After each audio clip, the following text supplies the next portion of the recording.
on va entamer l'entreprise et son environnement. L'entreprise, on avait vu, l'entreprise est un système ouvert. Il entretient des relations constantes avec son environnement.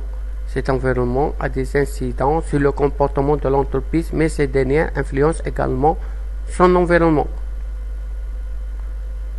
Ça veut dire que l'entreprise agit sur l'environnement et l'entreprise réagit ainsi de suite.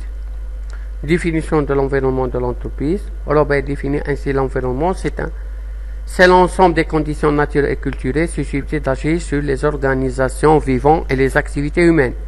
Appliqué à l'entreprise, on parvient à l'analyse suivante. L'environnement est constitué par tous les éléments extérieurs de l'entreprise qui ont une influence sur elle. On distingue traditionnellement un macro-environnement et un micro-environnement. Macro-environnement, c'est l'environnement général de l'entreprise qui intègre les aspects sociologiques, économiques, juridiques, techniques,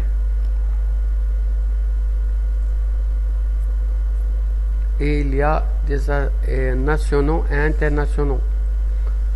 Micro-environnement, environnement spécifique de l'entreprise constitué des clients tant nationaux et internationaux et les sous-traitants.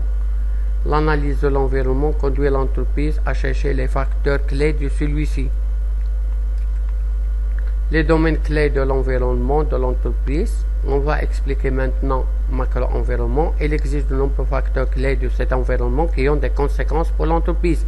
Ceci se doit de les connaître pour agir efficacement. Par exemple, une entreprise qui décide de lancer un nouveau produit doit savoir que la demande future est fonction de multiples facteurs démographiques, culturels, juridiques, économiques, technologiques. Ce sont les principaux aspects de macro-environnement.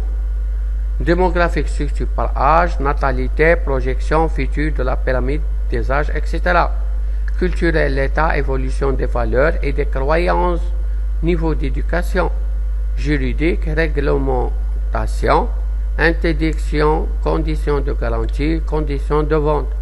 Économique, croissance économique, évolution des prix, politique économique de l'État. Technologique, l'état, évolution des connaissances, nouveaux produits, diffusion internationale de l'innovation. Maintenant, on va définir qu'est-ce que c'est le micro-environnement. Le micro-environnement de l'entreprise est constitué par ses partenaires sur le marché. L'entreprise désirant connaître son environnement spécifique doit apprécier les différents aspects concernant. Cette étude de l'environnement spécifique constitue le contenu essentiel des études de marché réalisées par les entreprises. On trouve dans le micro-environnement, parmi lesquels plusieurs agents, plusieurs facteurs, parmi lesquels on trouve les clients. On va identifier les besoins, déterminer leur nombre, évaluer leurs forces et leur pouvoir, envisager les évolutions.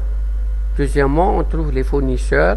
On va déterminer leur nombre, évaluer leur taille et leur pouvoir, apprécier les fournisseurs qui disposent d'un monopole et envisager les évolutions. On trouve dernièrement les concurrents, déterminer les concurrents directs et les concurrents indirects, apprécier leurs forces et le pouvoir, envisager les évolutions en termes de rapport de force, déterminer s'il est difficile d'entrer dans le secteur ou d'en sortir. Les caractéristiques actuellement de l'environnement de l'entreprise. Depuis les années 1980, l'environnement de l'entreprise se transforme de plus en plus radicalement. Ces bouleversements constituent autant de défis pour l'entreprise. Défis internationaux, défis technologiques et défis sociologie humains. La mondialisation de l'économie entraîne des menaces et des opportunités. Les menaces, arrivée par exemple de nouveaux concurrents, des opportunités, création du marché unique européen, ouverture de frontières, etc. Parmi les défis technologiques, on trouve l'informatisation, les biotechnologies, l'automatisation, les nouveaux matériaux bouleversent continuellement les données de la concurrence nationale et internationale. Parmi les défis sociologiques et humains, de nouvelles aspirations de population concernant la qualité de vie ou la protection de la nature modifient le comportement des entreprises. Les relations entre entreprises et son environnement, action de l'environnement sur l'entreprise, Toutes les variables clés de l'environnement de l'entreprise ont des conséquences sur le comportement de l'entreprise. La réalisation et la détention éventuelle de l'entreprise constituent la stratégie. Idem, l'évolution de l'environnement et le comportement de l'entreprise. S'il ignore les modifications particulières de l'environnement, il y a absence de stratégie. Deuxièmement, contre-attaquer les évolutions défavorables, c'est ce qu'on appelle la stratégie défensive.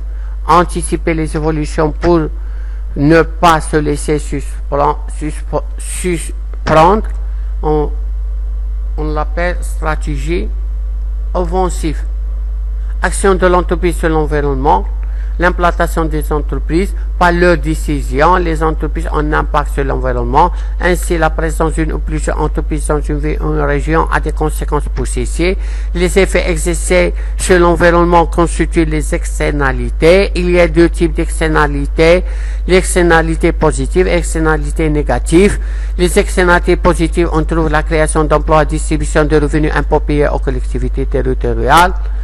Parmi les externalités négatives, on trouve concurrence pour les entreprises déjà installées, augmentation du prix du terrain, dégradation de l'environnement naturel, la pollution, etc. Le plus souvent, les communes ou les autres collectivités territoriales cherchent à favoriser l'implantation de nouvelles entreprises. Pour cela, elles proposent des mesures incitative, fiscalité réduite, subventions mises à disposition du terrain. On mesure ainsi les indices économiques et sociaux favorables des implantations l'emportent sur les externalités négatives. Il y a la prise en compte de l'écologie, respect de la nature et des contraintes écologiques, sévérité accrue sur des normes réglementations, surveillance vigilante des mouvements écologiques, volonté de l'entreprise qui en fait des aspects de son image de marque. Plus généralement, on peut constater que les missions sont dans de multiples domaines, l'économique, le social, politique, l'écologie. On va schématiser tout ça. L'entreprise, il y a micro-environnement constitué par les concurrents, fournisseurs, clients, concurrents, etc. Il y a macro-environnement manifesté par plusieurs aspects démographiques, sociaux, technologiques, culturels, politiques, sociologiques, droits et économiques, et il y a des relations internationales. Les entreprises doivent faire face à des faits économiques, technologiques, sociaux. L'entreprise agit également sur son environnement de façon positive ou négative. Merci de votre attention et jusqu'à la prochaine vidéo.